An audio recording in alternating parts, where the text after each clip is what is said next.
এই মুহূর্তে পাওয়া আবহাওয়ার খবর। ভয়ঙ্কর রূপ নিচ্ছে নিম্নচাপ, ফের দুর্যোগের ঘনঘটা দুই বঙ্গে। কি জানাচ্ছে হাওয়া অফিস? বিস্তারিত জানতে বন্ধুরা ভিডিওটি সম্পূর্ণ দেখবেন এবং ভালো লাগলে একটি লাইক এবং চ্যানেলটি সাবস্ক্রাইব করে পাশে থাকা বেল আইকনটি প্রেস করবেন এমনই লেটেস্ট আপডেট সবার আগে পাওয়ার জন্য। শহরে ফের মেঘের ঘনঘটা, আবারও দক্ষিণবঙ্গে কোথাও কোথাও বৃষ্টির পূর্বাভাস জানিয়েছে আলিপুর আবহাওয়া দপ্তর। হাওয়া অফিসের তরফ থেকে জানানো হয়েছে চলতি সপ্তাহে আরও একটি নিম্নচাপ সৃষ্টি হয়েছে, যার ফলে কলকাতা সহ দক্ষিণবঙ্গের একাধিক জেলায় বৃষ্টিপাত হতে পারে। দক্ষিণবঙ্গে বর্তমানে যা অবস্থা তা দেখে অনেকেরই একটি প্রশ্ন হচ্ছে, বৃষ্টি কমবে থামবে? এ বিষয়ে কি বলছেন আলিপুর আবহাওয়া দপ্তর? আলিপুর আবহাওয়া দপ্তরের পূর্বাভাস অনুযায়ী এই মুহূর্তে দক্ষিণবঙ্গে ভারী বৃষ্টির পূর্বাভাস রয়েছে।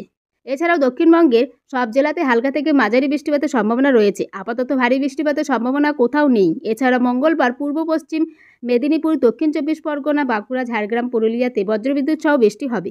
মঙ্গলবারও এই জেলাগুলিতে ভিজবে, তবে সপ্তাহান্তে শেষে আবারও বৃষ্টিপাত হতে পারে। যদিও সোমবার কলকাতায় আংশিক মেঘলা আকাশ দেখা গিয়েছিল, পাশাপাশি বিক্ষিপ্তভাবে বজ্রবিদ্যুৎ সহ হালকা বৃষ্টিপাত কোথাও কোথাও হয়েছিল। তবে বর্তমানে বাতাসে জলীয় বাষ্পের পরিমাণ বেশি আছে, যার ফলে বৃষ্টি না হলেও আর্দ্রতা জ্বলন্ত অস্বস্তি থাকবেই। দক্ষিণবঙ্গের পাশাপাশি উত্তরবঙ্গে মঙ্গলবার বিক্ষিপ্তভাবে বৃষ্টিপাত হওয়ার সম্ভাবনা রয়েছে।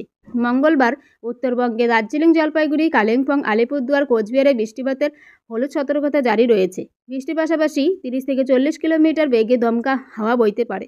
দমকা হাওয়ার পাশাপাশি ভারী বৃষ্টি হতে পারে জলপাইগুড়ি, কালিম্পং, আলিপুরদুয়ারে। এছাড়াও উত্তরবঙ্গের জেলাগুলিতে আগামী শনিবার পর্যন্ত বিক্ষিপ্ত ভারী বৃষ্টি চলতে পারে।